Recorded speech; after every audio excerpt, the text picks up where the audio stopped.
It's a story about the teenagers that lost their innocence. I hope you can find something that could happen in every part of the world when the institutions are far, when the school is far, when the fathers are absent. Under the slogan Cinema Liberated and Expressed, the festival organizers hope to support artistic expression free from external influences. The films will be screened at 5 different theaters in Jeonju. There are a total of 262 films from 52 different countries. And on May 8th, there will be an awards ceremony recognizing films in 5 areas of competition, including international, Korean, and documentary.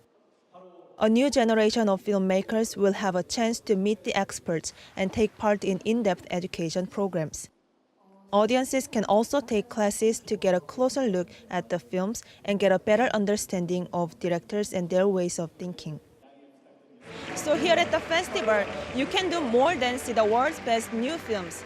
There are events for the audience to participate in, like performances, cosplay, and for the grand finale, a huge party. 이민선, 아리랑 뉴스, 전주.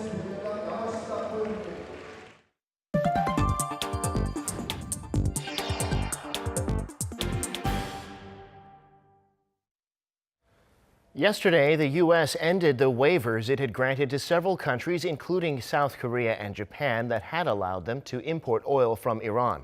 On the first day, oil prices plunged, though, with Brent crude falling 2.3% to $70.50 a barrel. Meanwhile, the Trump administration is reportedly considering even tougher sanctions against Iran. Kim Da-mi has more. On Thursday, the West Texas Intermediate crude dropped nearly 3% to $61.81 a barrel. Apparently, importers had stockpiled oil ahead of the tougher sanctions, leading to fears of oversupply. U.S. inventories have risen sharply. With the prices at their lowest in a month, the head of OPEC has stressed that it's impossible to eliminate Iran from the international oil market. Speaking to reporters Thursday at the 24th Iran International Oil, Gas, Refining and Petrochemical Exhibition, OPEC chief Mohammad Sanusi Berkindo said the bloc should make collective, not unilateral decisions on supply. Turkey had also been temporarily exempted from the sanctions, but says it cannot abandon Iranian oil so quickly. It does not seem possible for us to diversify the sources of the oil we import in a short time. The technology used in our refineries is not compatible with crude oil that is exported from many countries. Meanwhile, the Trump administration is considering an even more aggressive enforcement of its sanctions. The Wall Street Journal reported Thursday that the U.S. authorities will target the few remaining companies and financial institutions that do business with the Islamic Republic in Asia and the Middle East in an attempt to cut off lucrative sources of U.S. dollar-denominated hard currency.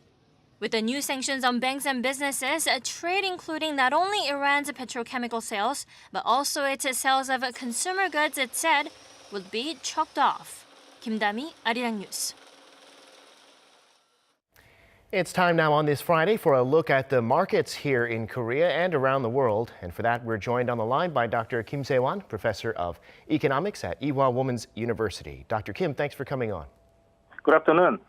So we have the Iran sanctions, as we just heard, in full force. No more exceptions for the countries that had waivers, like Korea. Some thought that would cause oil prices to spike, but in fact, they went down a fair bit on the first day, lower, in fact, than they've been in a month. Now, yeah. So oil prices moving against the market's expectation this time, actually. Previously, market expected that oil price increase quickly because the end of Iran sanction waivers would lead to production shortages and push up oil price. But as we saw in the previous report, the oil price has been decreased on a larger scale. So I think it is mostly due to U.S. oil inventory increase, one of the highest level in history.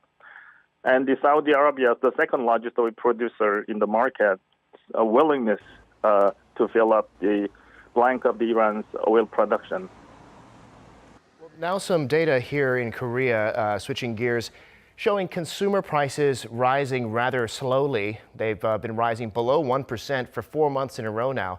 There's some talk about deflation. What do you see in these figures? So if we take a look at monthly inflation from the beginning of this year, 2019, the monthly inflation is switching between negative 0.5% and positive 0.5%. So in aggregate, for the last 4 months, price increasing rate or inflation would be almost zero. So that fundamentally reflects the weak demand for goods and services through continuing economic downturns. And particularly, as we talked about, the oil price has been decreased seriously in the last 3 months, and the service price decreased together. Actually, deflation itself is not a good sign of the economy as a whole. Of course, it is a good sign for individual workers and individual households because income is fixed and prices are going down. But as we saw from Japanese economy's case in the last 20 years, deflation causes weaker demand for goods and services because people delay the purchase of goods and services.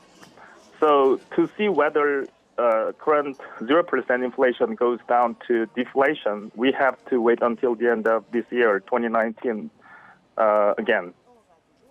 Got it. Well, another story this week, we have South Korea, China, and Japan agreeing to resist protectionism.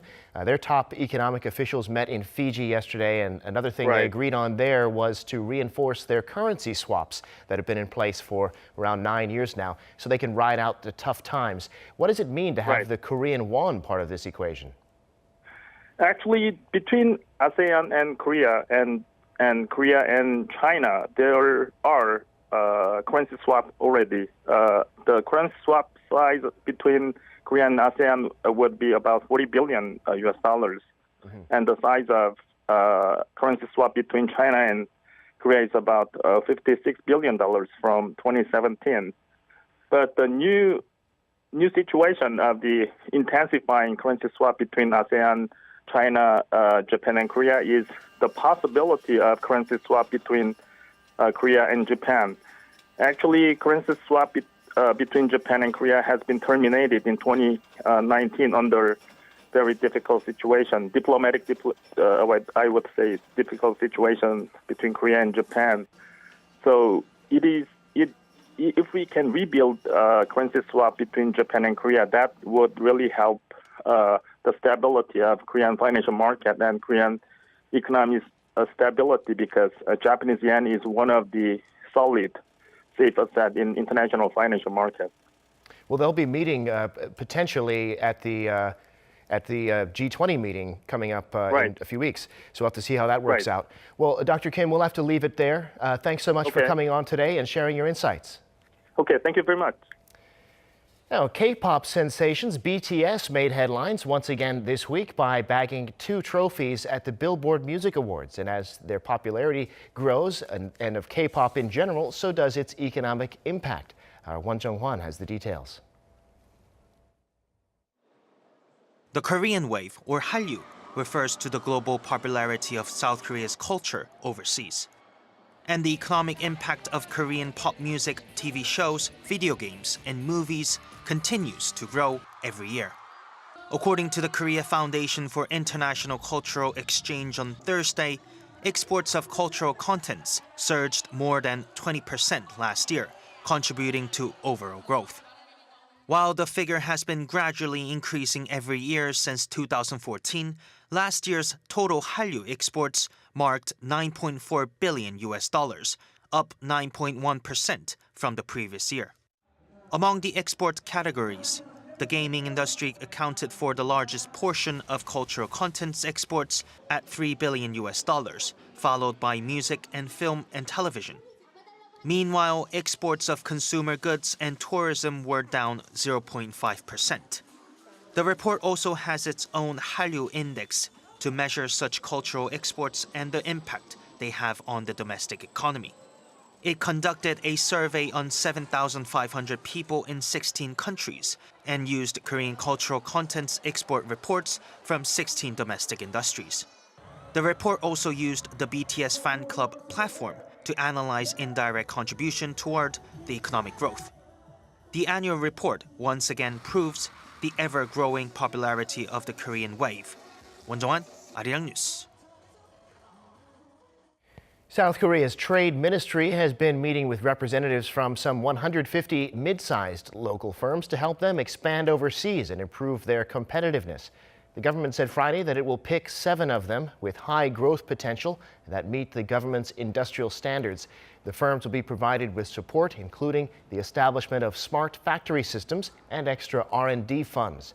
More than 80 firms in industries like electronics and cosmetics that have high export potential will be given marketing support of $60,000 each.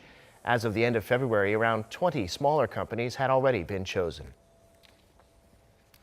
The total value of online shopping in Korea hit a record high in March. The rise was mainly on sales of electronics and home appliances, but also food and beverages. Our Seo Eun-kyung has the details. The total value of online shopping in South Korea edged up to a new record high in March, reflecting the growing trend of people choosing to buy online. According to data released by Statistics Korea for March, South Koreans bought goods worth a total 11.8 trillion won online, or about $9.6 billion. That is up 18.6% on year and renewed the all-time record high previously set in December. According to Statistics Korea, the 40.1% sales increase in such items mainly came from air purifiers as well as clothes dryers. The country's statistics agency attributed the rise to Korea's worsening fine dust air pollution. Another contributor that drove online sales was the food and beverage sector, which jumped 89.8% compared to March last year. The demand was fueled by sales promotion and wider consumer choices of food delivery services. Online shopping proved especially popular on mobile phones. The value of mobile shopping stood at about $6.4 billion in March, up 27.9% from the same period last year. The rise increased the proportion of mobile shopping from 58.4% to 63% of all online purchases. Seo Eun-kyung, Arirang News. South Korea and China have agreed to add new air routes between them, bringing the total number of routes up from 57 to 66. That'll mean up to 588 flights between them every week. Seoul's Ministry of Land, Transport and Infrastructure said Thursday that the two countries reached that agreement in talks that began in March. The two flag carriers, Korean Air and Asiana Airlines, will be allowed to operate an additional 4 and 3 weekly flights, respectively, between Incheon and Beijing. The additional flights are expected to help meet ever-growing demand for travel between the two countries. The government recently revealed an ambitious plan to grow South Korea's nuclear decommissioning industry. This refers to the process of safely dismantling nuclear facilities. The plan does have its detractors, though. Our Ko Ryun-hee takes a closer look. In Korea, the idea of nuclear decommissioning as a business emerged in 2017 when the Gori-1 reactor, located in a suburban village in Busan, was permanently shut down. South Korean President Moon Jae-in has been pushing for a nuclear phase-out approach and has called the shutdown an opportunity to accumulate know-how. So what are some opportunities in the field? The Korean government says the nuclear decommissioning market expected to grow from mid-2020s around the world. According to data from White, an economic consulting firm, the market is expected to grow to around $105.6 billion by 2030 and keep growing beyond the 2050s. The ministry not only says it will monitor the growing demand for nuclear decommissioning, but has also laid out specific plans to grow the industry. The ministry said it will set up research centers in Korea to carry out R&D and train skilled manpower for the future. Other plans include financial support for companies specializing in nuclear decommissioning, also communicating with foreign companies and defining safety standards. Despite the ambitious plans, some experts are skeptical. Let's take a look at the trend of using nuclear power plants around the globe. Many are extending the plant's operating lives. For instance, the normal initial operating permit is about 40 years. but an additional 20 years are added. So the number of nuclear power plants subject to decommissioning might decrease. For this decommissioning to be an industry, there must be project after project. But if there aren't projects for, let's say, 10 years, there is no way to maintain the manpower. And you can't make Korea decommission its nuclear plants just to make this plan work. Experts agree that in the long run, new technologies related to decommissioning are needed. In the meantime, though, they say the research center should focus on projects like using robots to do dangerous decontamination work remotely. 고르니, Arirang News. U.S. President Donald Trump has hit a new high in terms of his economic approval rating. According to a new poll by CNN, 56% of Americans say he's doing a good job on the economy. The poll results come as data showed the U.S. economy grew at a much better rate than expected in the first quarter. Trump's previous high was in March 2017, when 55% approved of his handling of the economy. Since then, he's topped the 50% mark 4 times. President Trump's overall favorability rating has also hit its highest point since the 100-day mark of his presidency. 45% of Americans now have a favorable opinion of President Trump overall. A week after posting a huge first quarter loss, automaker Tesla is trying to raise funds in a stock offering worth billions. In 2 separate offerings, it's selling $659 million of common stock and $1.35 billion in convertible senior notes due in 2024. The company is seeking to raise $2.3 billion, and CEO Elon Musk will participate by personally buying $10 million worth of stock. Last week, Tesla said it had posted losses of $702 million in the first 3 months of the year and had sold 31% fewer vehicles in the first quarter than in the previous quarter. Tesla's share price has fallen close to 30% over the last 6 months as investors have grown concerned about the company's future. With people living longer these days, they'll remain economically and socially active for years and even decades longer than before. So Korea's senior citizens are finding some creative ways to spend their golden years, some of them getting into modeling, even building a following on YouTube. Oh Soo-young has this report. Fine lines and greying hair may have been things to hide in the past, but a growing number of older Koreans are taking these features in their stride. So-young, at age 74, is one of Korea's up-and-coming silver stars who has been gracing the stage of Seoul Fashion Week since 2016. I was the only older woman among the models who were mostly 18 or 20 years old. I was doubting myself and shaking like a leaf. But then I thought, you only live once. Despite a soaring profile, she's still a work in progress, she says, as she practices walking with her peers at a modelling agency. They all come from different walks of life, but share the same desire to become the face of an ageing population.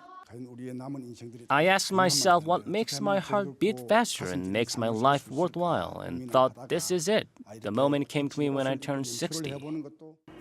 A university in Seoul offers a specialized degree for aspiring models from the older generation, not only teaching them how to walk the walk, but also develop professional knowledge of media and the fashion industry. Along with Korea's rapidly aging demographic, experts say the concept of beauty is also shifting. Fewer people are dyeing their gray hair, and there are more fashion and beauty brands for seniors who want relatable models, not 20-year-olds. Other models have the advantage of a life experience. Different emotions and expressions come to them naturally. The catwalk isn't the only way to silver stardom.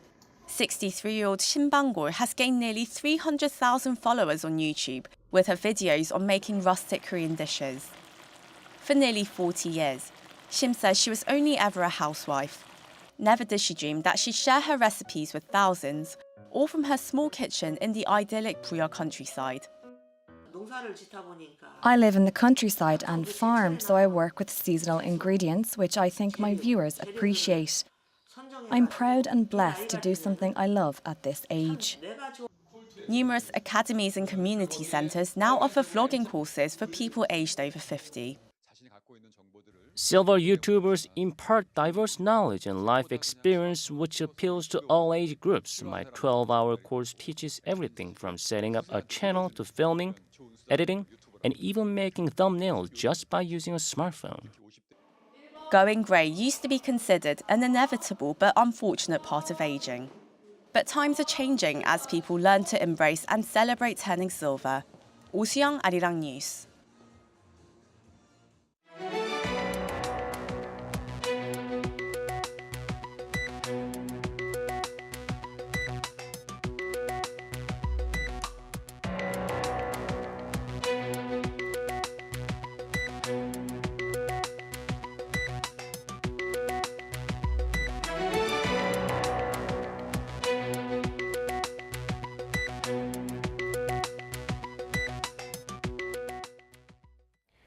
And that brings us to the end of this newscast. Thanks for being with us.